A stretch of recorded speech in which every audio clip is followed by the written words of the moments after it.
जिसकी लाठी उसकी भैंस का शासन हो गया। ये लोकतंत्र को ठोकतंत्र बना रहे हैं, ये मदर डेमोक्रेसी को मर्डर डेमोक्रेसी आज करार देने का काम कर रहे हैं। जात धर्म को धंधा बनाने का काम भाजपा बंद करे। चुनाव आते ही भाजपा में जाति और धर्म के धंधा बनाने की सब प्रबंध हो जाते हैं और सत्ता की खुरचन चाटने के लिए भाजपा में नेवलों के भी सांपों से संबंध हो जाते हैं कि ये सब कुछ हैक करने को तैयार है। सिर्फ इन्हें सत्ता चाहिए, सत्ता के मद में मदहोश। और देखिए अहंकार तो रावण का भी नहीं टिका था, तो ये तो अहंकार के 7वें आसमान पर बैठे हुए हैं। तो मैं तो कहूंगी अहंकार में 3 गए, धन वैभव और वंश, और ना मानो तो देख लो रावण दुर्योधन और कंस। मोदी की गारंटी है कि ये मोदी जी को ईवीएम की कोई गारंटी मिली हुई है क्या है? सत्ता का लालच भाजपा को इतना हो गया है, वो सत्ता के मद में इतने मदहोश है कि अब वो बस सत्ता पर काबिज रहना चाहते हैं, चाहे एन केन प्रकरण कैसे भी। उनको कोई फर्क नहीं पड़ता कि ईवीएम हैक कर ली जाए या कुछ भी, उन्हें सिर्फ सत्ता पर काबिज रहना है। देश जो है ये सर्वधर्म समभाव के संविधान से चला है। बीजेपी की बड़ी अम्मा आरएसएस के अहंकारी अरमान से नहीं चलेगा। भारतीय ओबीसी महासभा की मुख्य संयोजक हूँ और उस नाते भी यहाँ पर मैं उपस्थिति मैंने दर्ज कराई है।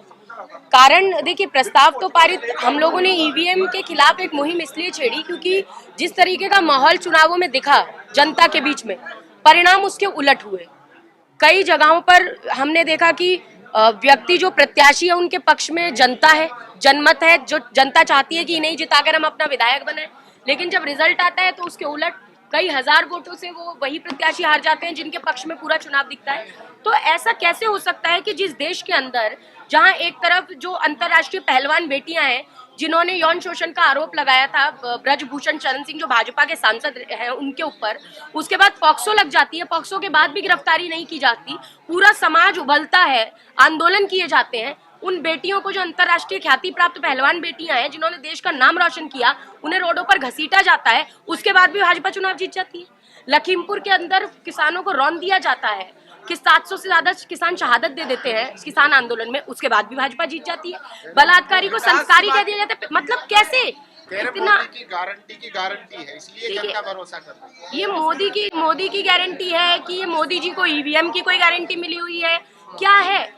क्योंकि अटेर के अंदर जब उपचुनाव हो रहा था 2017 में, तब चुनाव आयोग के द्वारा ये बताया गया कि उसे कैसे उपयोग करना है वीवीपैट के साथ। उसी उपयोग के अंदर वहां पर ही गड़बड़ी पाई गई थी मशीनों के अंदर। ये सार्वजनिक तौर पर सामने आया कि बटन कुछ भी दबाइए, पर्ची में एक ही को वोट मिल रहा है। तो उस गड़बड़ी पर एक्शन भी लिया गया था उस समय पर 2017 में। आप निकाल कर देखिए अटेर के उपचुनाव के बारे में, तो आपको समझ में आएगा। तो ये गड़बड़ी कैसे? और फिर सॉफ्टवेयर है, चिप है, तो इसका मतलब तो टेम्पर प्रूफ तो नहीं है, इसका मतलब कुछ ना कुछ गड़बड़ी तो इसमें हो ही सकती है।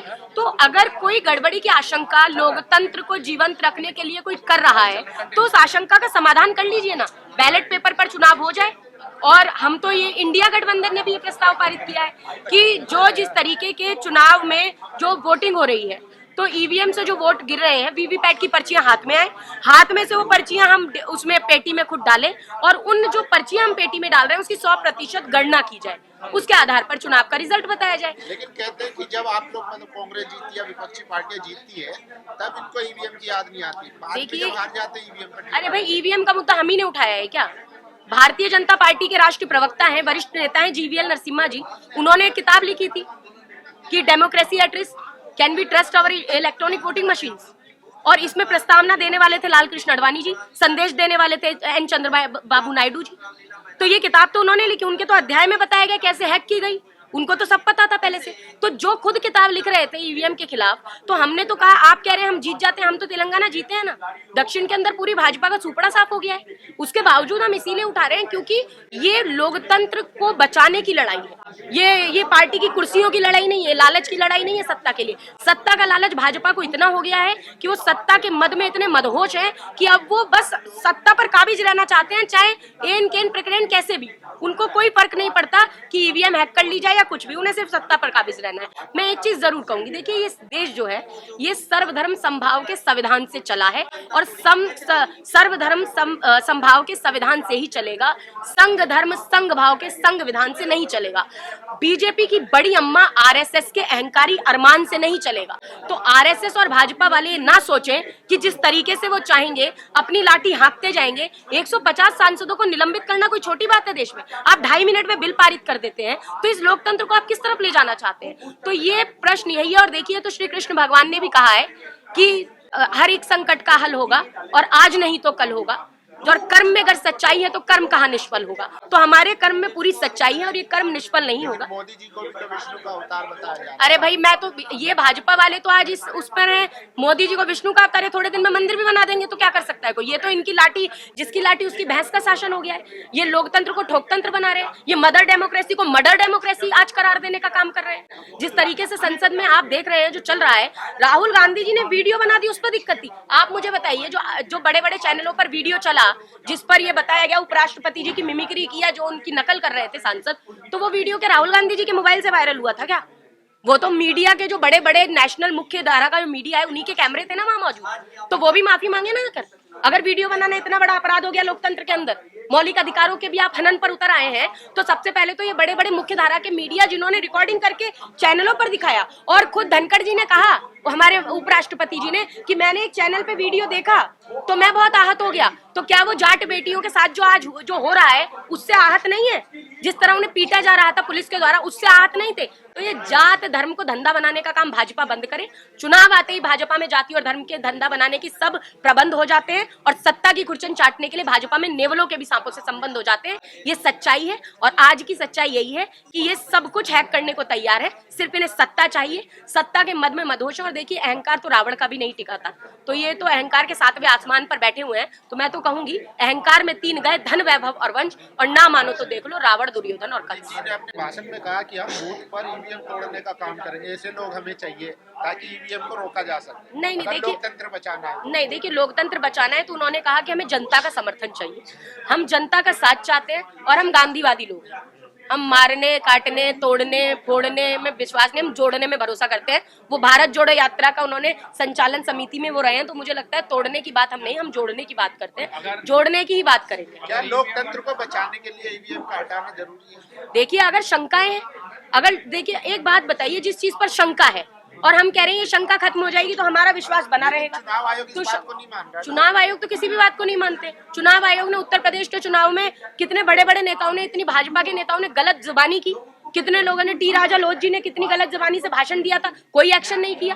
कई भाजपा के नेता कुछ भी बोल देते हैं, राम जादव की बनेगी कि किस जादव की बनेगी मैं तो बोल नहीं सकती, तो उन पर एक्शन नहीं लिया जाता। तो जब उन पर एक्शन नहीं हो रहा, तो चुनाव आयोग से देखिए हमारी उम्मीद इसलिए है क्योंकि संवैधानिक संस्था है, उम्मीद बनाई है क्योंकि हम लोकतंत्र में भरोसा करते हैं। अब ऐसे नहीं तो फिर आंदोलन के रास्ते से सही। भाई, गांधी जी ने अंग्रेजों को भगाने के लिए एक आंदोलन चलाया था, गोरों से लड़े थे, तो अब हम लोकतंत्र में जो चोर है उनसे लड़ने का काम करेंगे। वो लड़े थे गोरों से, अब हम लड़ेंगे चोरों से। तो हम लड़ने का काम करेंगे, और एकत्रित होकर, संगठित होकर, गांधीवादी तरीके से। और हम जो लोकतंत्र को बचाने का काम जो कर रहे हैं, उसके लिए हमने ये बैठक बुलाई थी, और ये बैठक पूरी तरह से मुझे लगता है सफलता के पैमाने को छुएगी, और हम इस चीज को लेकर आगे बढ़ रहे हैं। 26 जनवरी से पहले कोई बड़ा प्रोग्राम करने देखिए, ये तारीख अभी तय नहीं हुई है, लेकिन हम चाहते हैं कि एक हम बड़ी रैली, जिससे कि जो ईवीएम पर, ये मेरी बात नहीं है, खड़गे जी ने जब भाषण दिया तो जनता ने कहा ईवीएम ईवीएम ईवीएम, उन्होंने कहा कैसे जीत गए? जनता कह रही है ईवीएम, आप नॉर्मल कैमरे बंद कर दीजिए और बैठ जाइए कहीं, और जनता से पूछिए जी वहां चुनाव में मध्य प्रदेश, छत्तीसगढ़, राजस्थान ये कैसे जीत गए?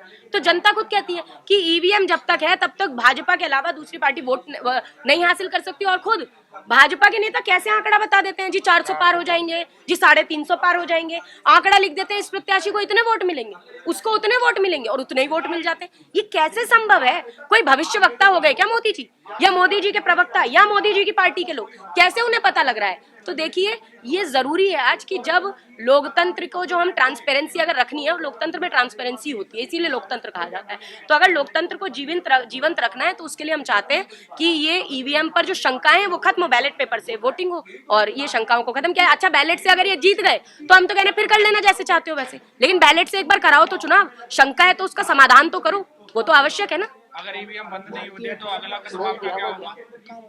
अगर ईवीएम बंद नहीं होती है तो आपका अगला कदम क्या होगा? देखिए, अगला कदम तो जब पता लगेगा, पहले आंदोलन शुरू हो, और इस आंदोलन को हम देखेंगे। और मुझे लगता है कि हम जिस तरह से आंदोलन को हम रूपरेखा जिस तरह से बना रहे हैं, इस आंदोलन को हम सफल करने में कामयाब हो जाएंगे, और हम पूरी तरह ये उम्मीद रखते हैं कि ये लोग जब प्रस्ताव पारित किया इनके खिलाफ, चुनाव आयोग ने मिलने के लिए मना कर दिया आप लोगों से, तो अब यही तो अब आप बताइए ना कि मना कर दिया, तो इसमें हम तो कह ही सकते हैं, हम तो बोल ही सकते हैं, हम तो रिक्वेस्ट कर सकते हैं, निवेदन कर सकते हैं, आवेदन दे सकते हैं, ज्ञापन सौंप सकते हैं।